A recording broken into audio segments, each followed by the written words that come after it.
natin ako. Alright. One time, meron akong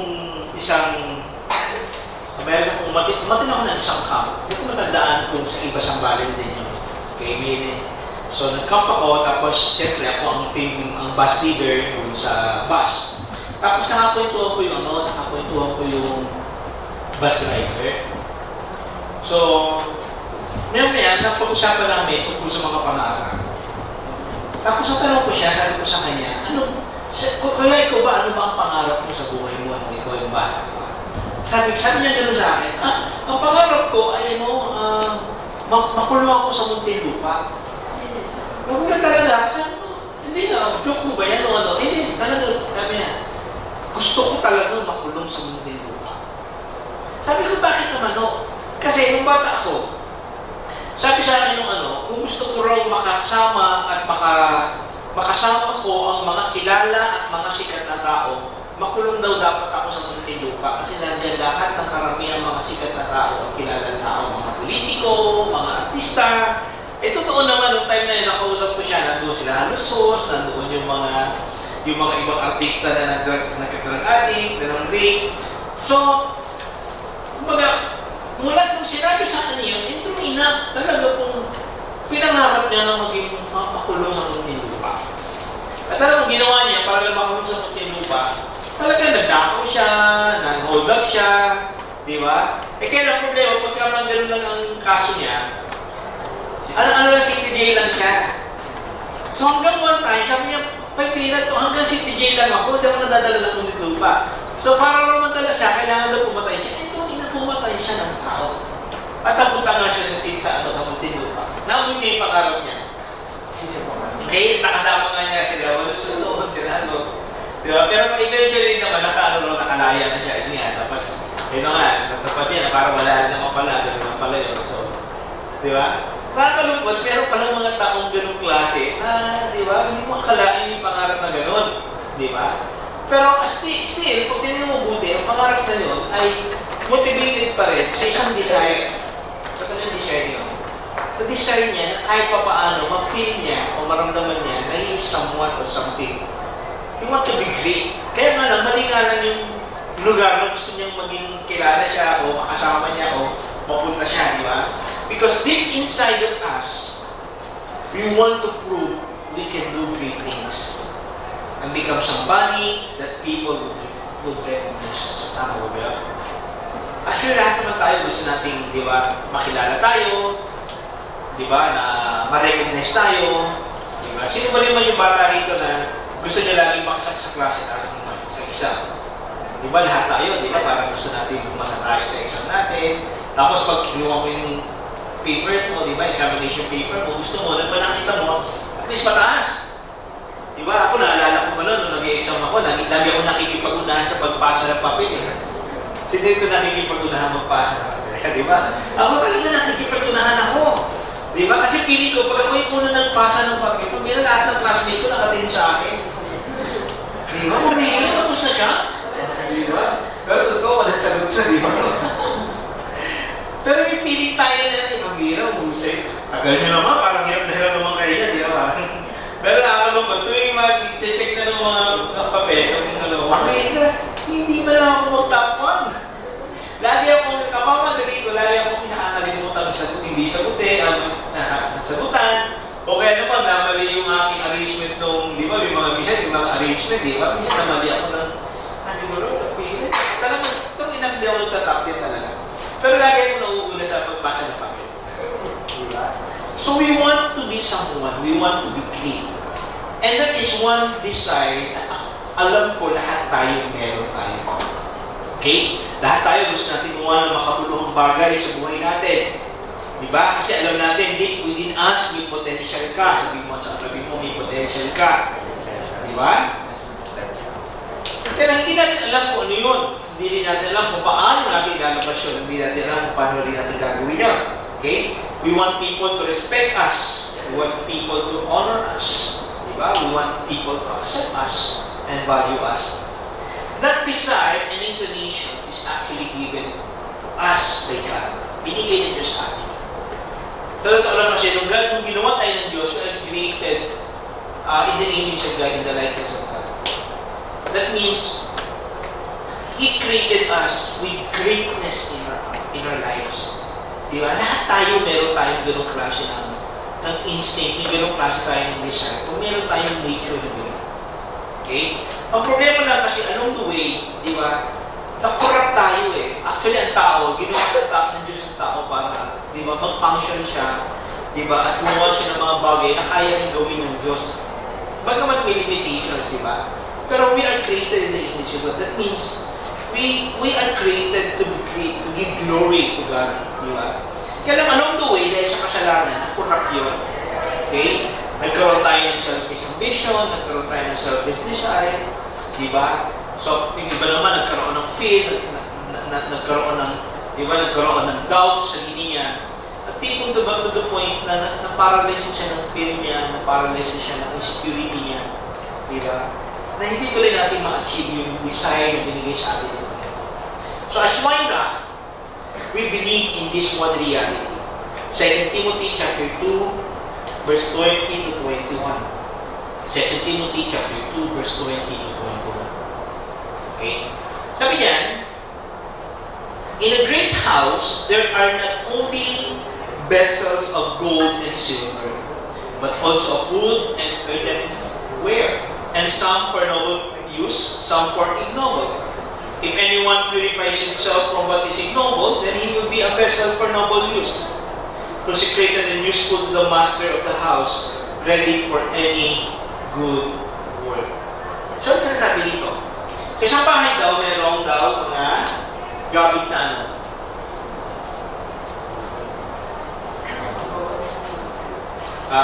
Ano sabi niya? May mga gamit na gawa sa gold and silver. May mga gamit na gawa sa wood, di ba? Or earthenware. Ano ibig sabihin niya? Sa ano kasi, sa panahon nila, ano, sa Middle East kasi, lalo na sa Israel, ang mga gamit nila noon, depende sa pagkakagawa. Depende din sa status ng buhay. Di ba? Noon, pag ang gamit mo ay ginto at silver, laging ginagamit yan. Tama? Hindi ka tulad ngayon, pag silver ang iyong mga kutsara, tinidor at baso, nasaan nakalagay yun?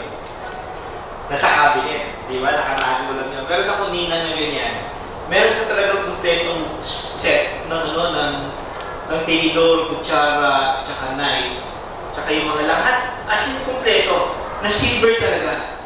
At hindi niya ginagamit yun, naka-display lang yun doon sa cabinet niya. Kasi bakit? Kasi pag ginamit yun, most likely, pag merong bisita yun, ano bang maibulsa yun? Di ba? Pero hindi, nung panahon nila, pag ikaw ay mayaman, at ikaw ay, di ba, meron kang gamit na ganyang klase, na ginto at pilak, yan laging ginagamit ng master. Hindi siya gumagamit ng mga palayo, o kaya ng mga baso lang na ceramics. Hindi. Sa kanila, ang tawag nila dyan, ito yung mga gamit na for ignoble purposes. Ang mabigat yung salita, di ba? Kasi kung sinabing ignoble or noble, ano yung sabihin?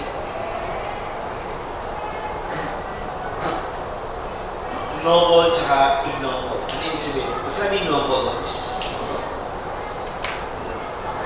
Ha? Kung mahiya, ano? Kung sinabing noble, ano yung sabihin noble? Mahal ka, di ba? O ano bang Tagalog ba ng iba pang word ng mahal ka?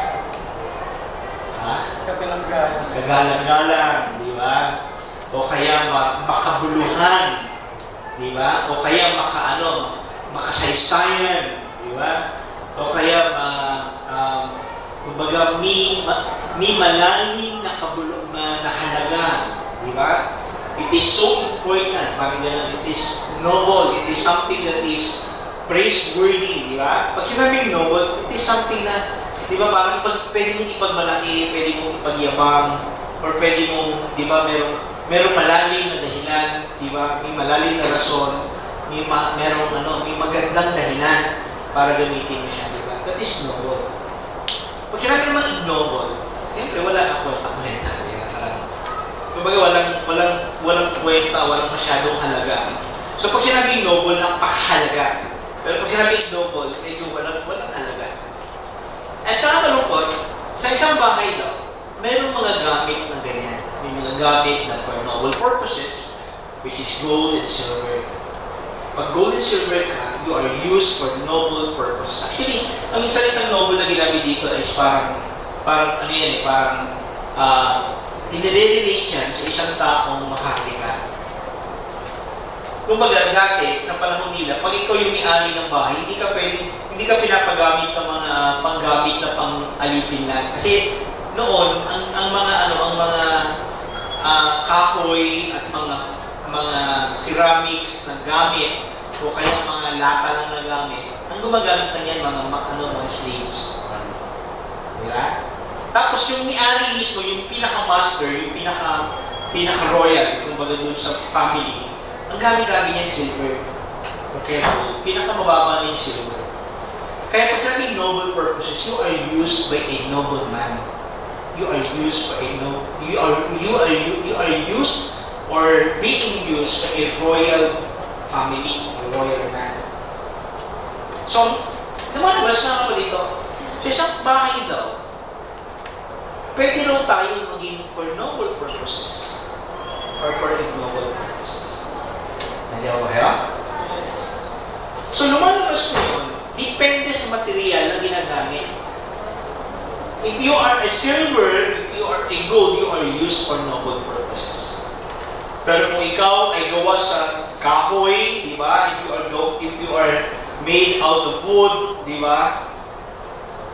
Or earthenware, di ba? You are used for noble purposes. Nakakalungkot, may ganyan ka talaga sa church. O kumbaga sa kaharian ng Panginoon, may mga tao talaga God cannot use for noble purposes. But God will always choose people who is like gold and silver that are willing to be used for noble purposes. Yung mga tao kasi dahil sa kanilang attitude, character, behavior, or way of life, hindi sila magamit sa mahalagang bagay. Tama? Hindi ba kaya? Kasi siyempre nga naman kung pangit ang attitude mo, diba? Kahit kung sa mundo, diba? Kung pangit ang attitude mo, pangit ang character mo, diba? Ugali mo, tamad ka, tingin mo you will be used for noble purposes. Kasi mo hindi God. God will not use anyone who have a problem with attitude and with character. So God is always looking out for people who have a good attitude, who have a good character. Nakatulad ng gold at silver. Kumbaga, busila ang kanilang puso kung marami. So, lumalabas na yun. It's either you can be used for noble purposes or you can be used for ignoble purposes. So, question ito. Saan mo gustong gamitin ito? Sa noble or sa ignoble? Sino ang gusto na magamit ang buhay niya for noble purposes? Yan. Diba? Kasi sabi niyan, sa dulo, diba? If anyone purifies himself from what is ignoble, then he will be a vessel for noble use, consecrated and useful to the master. So pag ikaw raw ay nilinis mo ang sarili mo at naging gold ka o naging silver ka, you will be useful to the master. So magiging kagamit-gamit ka sa kaharian ng Panginoon. Diba? So noble purposes means having a higher moral principle and superior in quality to be used by a king for a magnanimous endeavor. Yung pala yung noble purposes. So gagamitin ka ng Diyos dahil meron kang mataas na standard ng morality or principle in life, tapos superior ang quality mo, and therefore God will use it for a magnanimous endeavors. Isang napakagandang pangitain o layunin.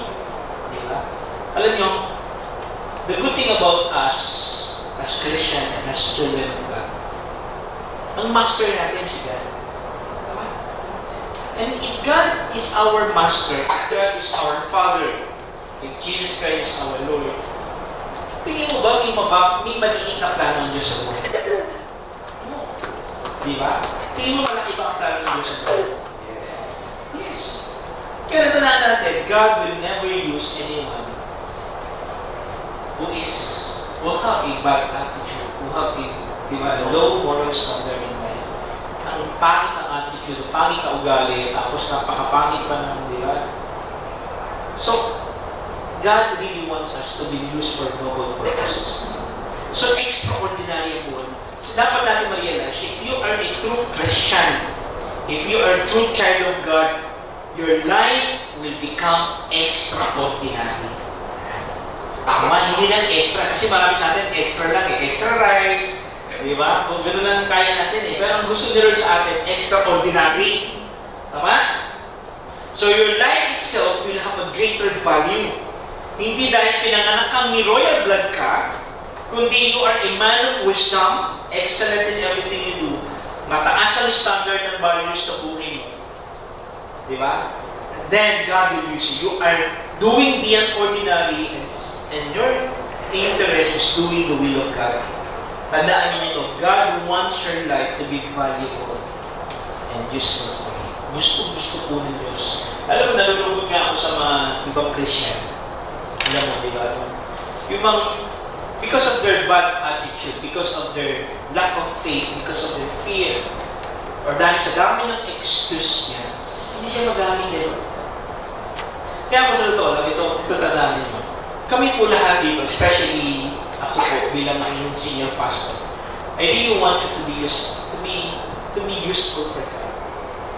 Alam mo yun, God will use you mightily. You can become a leader, you can become a great leader, you can become actually a businessman, nag-godly na, di ba? Lahat yung gusto ni Lord sa iyo. Kaya natandaan natin, ang pangako ni Lord sa atin, gagamitin na tayo ni Diyos pag inilinis daw natin ang ating sarili sa mga marunong bagay. So that therefore God will use us for noble purposes. So to achieve this, you need to have two things in your life. Dalawang bagay. Number one is higher purpose. Sino ito gusto magamit ng Diyos for noble purposes? Number one, tandaan mo, you need to have a higher purpose. Meron pang mataas na layunin sa buhay. See, almost everyone is asking themselves, what is their purpose? Ano ang purpose nila sa buhay? Some find their purpose in living and working in life for their family, and some are for their ambitions, or others for certain advocacies. Diba? Actually, karamihan nga sa atin, before ka maging Christian, siguro ang reason mo lang kung bakit ka nabubuhay ay family mo lang.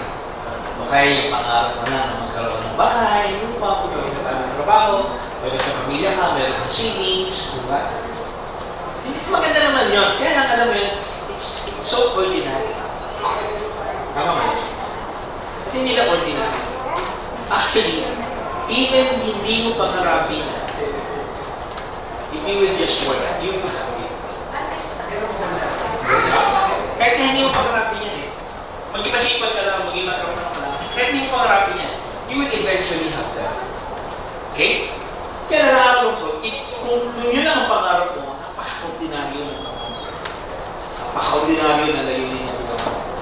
What I see is that people who live in an extraordinary life had an extraordinary purpose that is way beyond their own interest. People who live an extraordinary life had an extraordinary purpose that is way beyond their own interest. Ang mga taong ni matinding, ni mga noble purpose,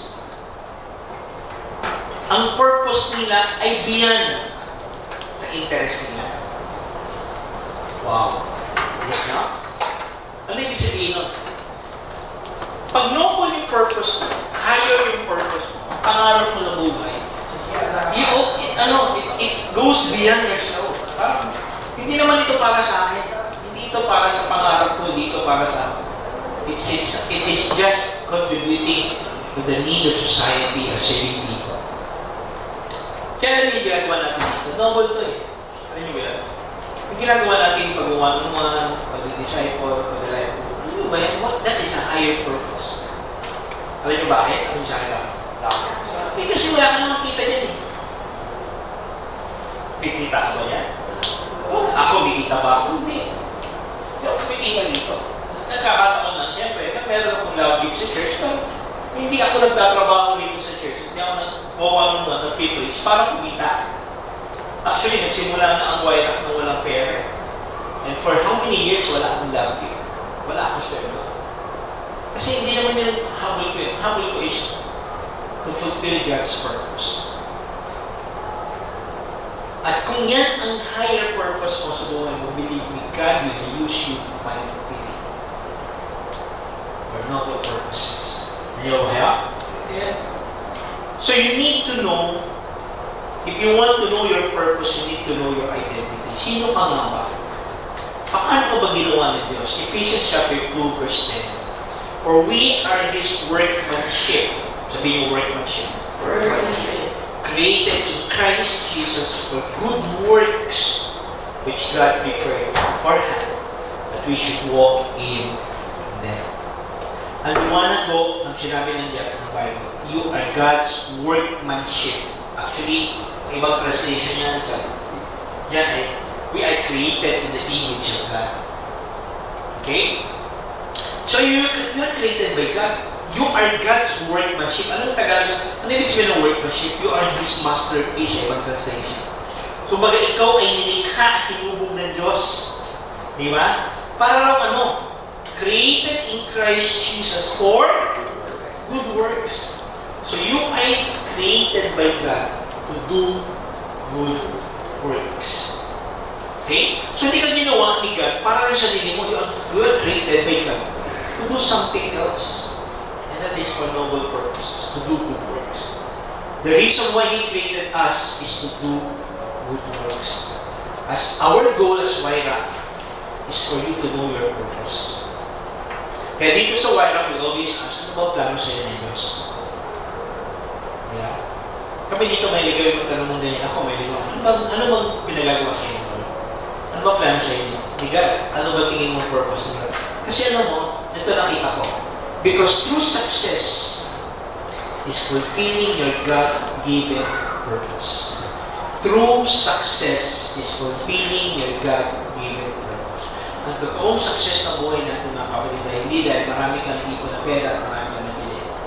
But it is about fulfilling your purpose. To be in Christ, and what is the purpose? To be in Christ and do good works. Kaya tayo dito mga kapatid, you are doing God's work. Sana huwag niyo makalimutan yan. Then sa YAC, sa pinakamahalaga natin maintindihan sa YAC, you are here not because you are just attending a church. You are here to fulfill your God-given purpose. Amen? Ayaw ba kayo? Yes. So, sabi sa Timothy, di ba, if we are willing to be changed, to be cleansed by God, God will use us mightily. He will use us and we will be useful to the Master. Diba? You will be useful to the Master. Ready for any good work. Okay? So dito lumalabas una, number one, if you really want to be great, you need to have a higher purpose. Number two, gusto nyo bang malaman ang number two? Yes. Number two is servant leadership.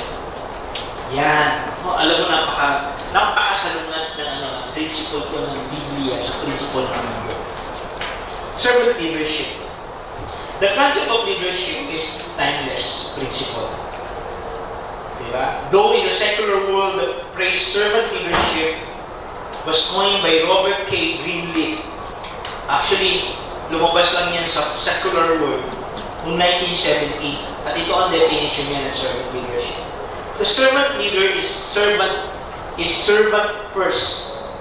It begins with the natural feeling that one wants to serve first. Then conscious choice brings one to aspire to lead. That person is sharply different from one who is leader first, perhaps because of the need to assuage an unusual power drive or to acquire material possessions. The leader first and the servant first are two extreme types. Between them, there are shadings and blends that are part of the infinite variety of human nature. Ano ibig sabihin niya? Ang ibig sabihin doon is may mga taong leader first. Gusto ko ako muna. Di ba? Gusto ko, di ba? Gusto ko leader. Yun ang principle ko naman ito. Di ba? Kumbaga parang gusto natin sino ito laging gusto nasa unahan siya? Di ba? Sino ito yung gusto laging nasa chain of lead, di ba? Ako nung elementary ako gusto ko ako leader. Kaya lang, sinabi ko sa inyo, hindi ako nagiging leader. Kasi nga sa itsura ko mga kaawa-awa mga malnonis na matching, di ba? So hindi ako maging leader, hindi nga ako maging class officer, di ba? So gusto ko maging leader. Pero na-realize ko, sabi pala rito, if you want to become a leader, you must become first a servant.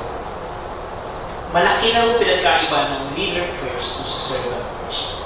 Actually, pag tingnan mo mabuti, itong servant leadership principle ay hindi na 1970 lumabas. Actually, ang una nang sabi sa atin yan ay ang Panginoon sa Kristo. Because we are created to be exactly like that. To be a servant leader. Sabi sa Mark chapter 10, verse 42 to 45, Jesus called the disciples together and said, "You know that those who are regarded as rulers of the Gentiles lord it over, and their high officials exercises authority over them. Not so with you." Kausap niya rito yung mga disciple niya. Sabi niya, not so with you. Ang mundo, yung mga lord niya, nilolord over nila. Ibig sabihin, sobrang nilang ginagamit yung kanilang authority. Masyado nilang ine-exercise ang kanilang authority with excesses, di ba? Pero sabi nila ni Jesus Christ sa kanyang disciple, sabi niya, not so with you. Instead, whoever wants to become great among you must be your servant. Whoever wants to be first must be slave of all. For even the Son of Man did not come to be served, but to serve, and to give His life as a ransom for me. Wow! Di ba? Di ba kayo? Yes. Alam mo yung servant attitude. You always want to serve. You don't want to be served. Di ba? Hindi. Kasi yung mga tao ngayon nakakalong, di ba? Pero meron mga taong kahit nga Christian ang pangit ang attitude, di ba? Hindi mo lang napansin na nagtatampo. Hindi mo lang nabati, nagtatampo. Di ba? Nautusan mo lang, ako nagalit na. Bakit ako mo ninutusan? Ang bihira sa opisina namin, ako ang boss, pagdating dito, pinagwawalis ko. Ito, bihira. Hindi ba kayo? Dapat servant tayo. Alam niyo ba, ako, isa sa mga tinuro sa akin ni Lord bago nung naging Christian, ay talaga servant leadership. Alam mo, ang unang ministry ko sa church ko, cleaner. Dahil ko lang. Lagi ako nag-volunteer kasi bago lang ako Christian doon. So, matin ako ng 4 meetings. 4 meeting, ang pinag-usapan niya yung mga trabaho at yung mga ministry. Tapos, lagi nag-assign sila ng cleaner. Kasi, dati walang janitor sa church Kasi malaking building namin, 4 na floor yan So, instead na kumuha ng ang ginagawa, yung mga members, nag-volunteer nila. So, akin ako, nag-volunteer talaga. Ito, tuwag-tuwa ako. Tuwag ako. Masaya. Naglilinis ako ng buhok habang may dumudumi pa. Naglilinis ko na siya. Pati nga yun, lugasan ko nila. Servant leadership. Ganyan ako. Lugasan. Hindi, pero joke talaga. Pero alam mo, nung una ako nagugulat ako kasi pag naglilinis ako ganyan, nagmamap ako ng corridor. Siyempre yung mga naglalakad na tao, di ba? Minsan nakakainis, di ba? Ikaw mamap ko ng ganyan, lalakaran nila. So pag nilakaran nila, di ba kami na naman? Alam mo na ito? Ang gawin na nagalit. Pero salamat ko rin na naman, magiging kapin na naman ako. Talaga. At ang tagal kong nandiyan sa ministry ang tagalinis, uri mo 4 na floor yan. Minsan ako lang ang cleaner. Oo. Tapos minsan, naka-assign pa ako during sa mga activity. Sa time na may activity, kung isipin mo yun, napakaraming domino, di ba? Ang sira, hindi na natapos sa karamihan. Di ba? Kaya minsan, hindi pa ako tapos na ganyan, may gumagamit ko. Sige, pwede na ako. Alam nyo, hindi. So, natapos ako doon, na nilipat naman ako. Actually, hindi naman ako nilipat, pero Punta ako sa iba naman. Pasay naman ako sa iba. Hindi dahil sa iyo na. Kaya gusto ko subukan lahat. Punta naman ako sa Marshall. Yung Marshall. Kasi naman yung church namin, malaking church yun eh. So marami nag-church. So pagka labasan na, tumatawid sa kalsada. Yan, Marshall ako. Hindi po, stop. Tapos napunta ako sa media. Arte-arte, di ba? Drama-drama. Tapos arts. Halos lahat ng ministry ito.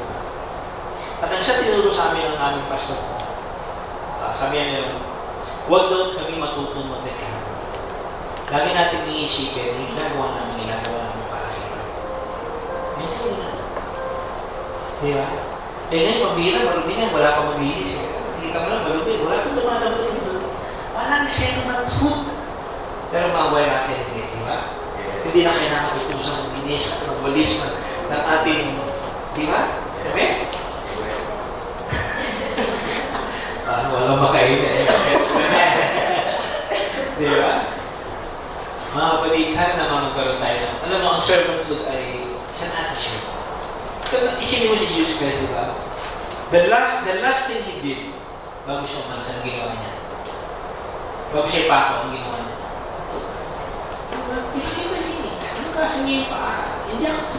Lagi niyo ang tatawag na ramay. Lagi niyo ang tatawag. No, gusto ko ngayon. Di ba? I would like to serve you. That is servant creation. Amen? Yawa. Yes. Huwag tayo parang bossing dito. Yawa. Yes. Kami sabihin niyo, Pastor, ang boss na. Umalis ka na.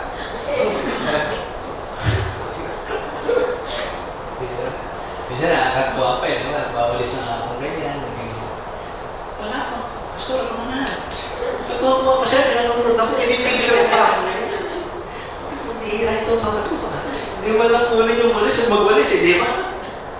Pero ito lang ito, walang halong pang pagkaan ko. Kung ako ay halimbawa lang hindi ako pastor, I'm happy to serve you. Yung mga gano'n lang, mag-register, di ba? Mag-walis dito, mag-linis, di ba? Gusto ko yan. Kaya hindi yung tawag sa akin Lord eh. Hindi nila pinag- tapos na ako, kumbaga, di ba? Kaya minsan walang gumagawa eh. So ako na lang. Di ba? Amen? Kasi busy kayo eh. Amen? Amen ba? Tsaka pagod kayo sa work eh. Di ba? Kasi pag pupunta nyo dito, pagod na kayo sa work, so wala na kayong energy para magwalis man lang bago kayo mag-start ng gawain. Di ba? Amen? Sorry. Sorry. Sorry.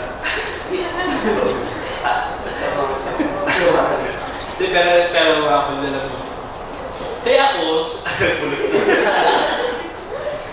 sa ito lang, ako maano ko dyan, mainit ang mata ko sa kanya. Ito lang, ibig sa church natin, ang mga gusto kong pastor, mga gusto kong leader, yung may servant ko, mainit ang mata ko sa kanya. Kahit sabihin mo po magaling siya dito, hindi ko na sasabihin. Siyempre, hindi ko sasabihin. Pero ako dyan kasi walang servant ko dyan. Siyempre, parang naman judging ako, di ba?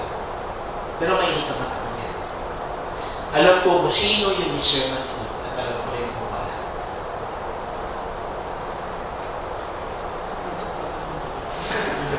Meron ako dito. Pero wala na siya ngayon dito. Hindi ko na sabihin pangalan na. Pero naging worker natin. Alam mo, init ng ulo ko. Kasi kami nagkakatulong ka rito. Siya naman nandiyan na nakaupo lang. Basa ng basa.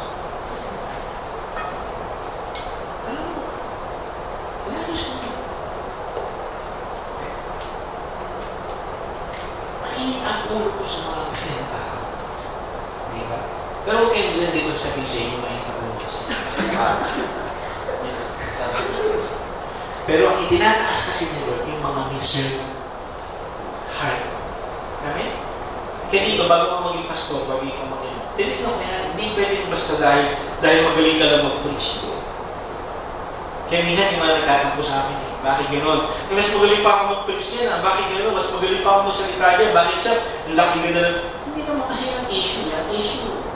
Tama ba ang heart mo? Kasi sabi ng Bible, ang itinataas ni Lord ay yung mga may servant heart. Amen? Nandiyan ba kayo? To serve others. Huwag kayong malungkot, di ba? Huwag niyo ma-feel na parang naalala ko nga dati, nagpipreach parang ganyan. Pastor na ako.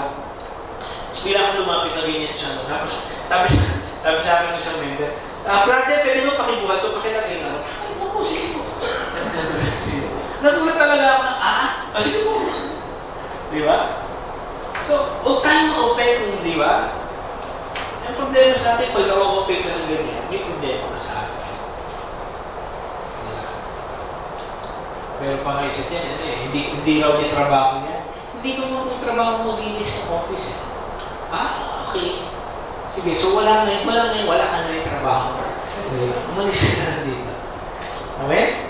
So serve others. Guys, I really want you to become great. And the only way for us to do that, tandaan natin, si Lord ang nagbibigay ng promotion, hindi tayo. Amen? God wanted to promote those who have a servant heart. Diba? Where is sabi nga, may mga tanong, where is the nobility in achieving your dreams and ambition if it benefits only you and your family? Kasi kung lagi ang interest, kasi minsan ang habol natin, interest lang natin eh. Kaya minsan wala yung leadership eh. Wala yung servanthood. Kasi ang inisip na natin yung interest natin. Lagi natin ano ba pakinama ko pag ginawa ko yun? Nakalo. Diba? Alam yung Pilipino na wala ang ganyan klase ng natin. Lagi tayong ganyan. Ano ba pakinama ko dyan? Magkano ba bayad mo sa akin? Mapopromote ba ako? No? Di ba? Minsan pwede naman natin gawin ng isang bagay out of love na natin, di ba? Hindi bahala na sila mag-promote sa atin. Diba? Nasa lang kalarangan kung naabot mo man ang pangarap, kung ang nakinabaw naman, di ba? At ikaw ang pamilya mo. The greatest joy is when you share and invest your life to others and see their lives change. Pinakamagandang mararanasan mo yung nakapaglingkod ka, diba? Tatulungan mo ang ibang tao, nasino sila, natabakong kanilang buhay. So why not? We promote servanthood. We serve not for profit or recognition. We serve out of love for God and others. Alam niyo isa pa? Ako siguro sa tinuro sa akin. Alam niyo, yung kahit na tipong layurakan ka na, yung tipong laiting ka na, pero magsiserve ka pa rin kayo. Ako lang. Hindi naman sa pagyayam mo, pero huwag pa na-create ko yung klaseng attitude. Kaya lagi kong mentality, hindi ako sa iyo magsiserve. Siserve ako kayo. Kaya kahit pagsabihan mo pa ako ng magkakasakit na salita, ako matinawag akong hipokrito ng pastor. Pastor ko na yun. Kasi one time, nangyayari kasi ng time. Meron ko isang co-worker na ang tatay niya umuwi dito Manila galing sa Butuan. Umuwi dito sa Manila. Sabat ko na siya, na-cholera, na-virus siya. Na-cholera na yun. Hindi na lang sa ospital. So ngayon, kung nasa ospital na siya, kailangan daw i-dialysis dito. Wala silang kapamilya. Silang mag-ama lang nandito. Hindi naman ako tinulungan ko talaga. As in, tutulungan ko, hanap ako may ng pera, para makakuha ng pang-dialysis, Tapos, siyempre, na busy ako dun sa kanya, worship service namin noon. Ako dapat na mag-aasikaso ng actually, event. Kaya lang late ako dumating. Meron pa akong, bago pa lang ako sa week, meron pa akong pastor sa under my supervisor. Parang pastor ko. May pagdating ko sa church, pagpasok ko ganyan sa gate na ganyan, kasi medyo maluwag yung gate, tapos pasok ko ng maraming tao, tapos may mga usher, dalawang table, yan, tapos may mga ushers, tapos may mga table, mga tao. Alam mo, pagdating ko ako, sabi sa akin ng pastor, ba't ngayon ka lang? Ano ba, pastor? Kasi galing ko ako na hospital. Alam mo, ikaw hipokrito ka Nung una mo pa yan, kaya hindi ka ng Panginoon. Tinawag ko ng hipokrito. Hindi naman ako sinapak mo kasi.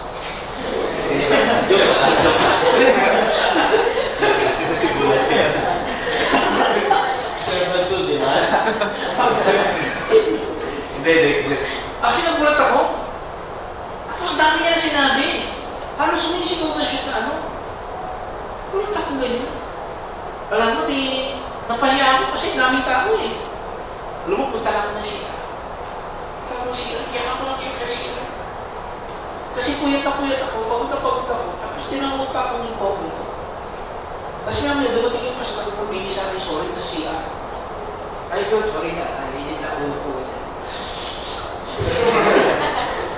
Okay na po yung pastor. Ayaw po sa akin. Kaya sa isip-isip, may nakalas ko, dapat po sa maraming tao. Kasi wala ako. Wala lang nakikita, di ba? Napahiya na akong lahat, di ba? Pero hindi ako naging. Kung iba yun, ang sa inyo, pinapabalik sa Diyos ko. Di ba? Kung iba ganyan, nasabihan tayo na hindi maganda, naribyo pa. Ayaw sa inyo, wala sila pa ang puso. Wala. Di ba? Pero ako, tinuruan ako ni Lord na never ako ma-o-offend sa isang tao at i-give up ko ang ministry ko at ang service ko dahil sa taong pangit ang attitude. Diba? I never serve God because of men. I will serve God and for Him alone as serve. Amen? Amen. To serve others, let's serve others. Okay? If you want to be a leader, learn to serve without any selfish reason. Dapat wala ka ng ibang selfish reason. Okay? So leadership is not about having the position and authority. It is about a strong desire to serve. A strong desire to serve. Hindi ka bossing dito. Pag naging life leader kayo, naging life coach kayo, hindi ka bossing.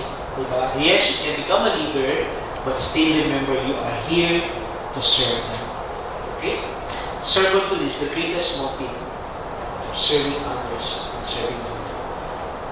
That principle is not only applicable sa church, kahit sa mundo. Alam mo, sa mundo nito, mga kapatid, if you want to be great, you also need to become servant. Discover your purpose and calling, serve others, to that calling, and eventually you will become a great leader. Okay? So dito sa Waira, mga kapatid, as a whole, ginagawa natin dito ngayon. It's about servant. It's about service. It's about servant. Our goal and our attitude is to be used for noble purposes. Discover your calling and purpose and use it to serve others and become a leader by investing in others and adding value to others. Diba? Pinakamasaya na gagawin mo sa buhay ng paglingkuran ng Diyos at ng mga tao binigay sa atin. Amen? So I hope sa pagtatapos ng ating YIC, mga kapatid, you never give up. You always have this kind of attitude of servant leadership. Because the more you serve the Lord out of your love and out of unselfish ambition and desire, God will be. Amen? Kaya pa natin natin. Hopefully, I pray we will continue to serve the Lord. We will continue to serve others hanggang sa pagdating natin. So let's pray. Father, we thank you. We bless you, Lord God. Salamat po, pagpalain po po ng bawat isa. I pray na lahat kami dito will continue to become servant, leader.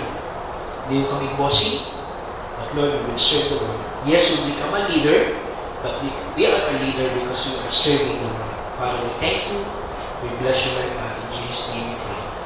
Amen. God bless you.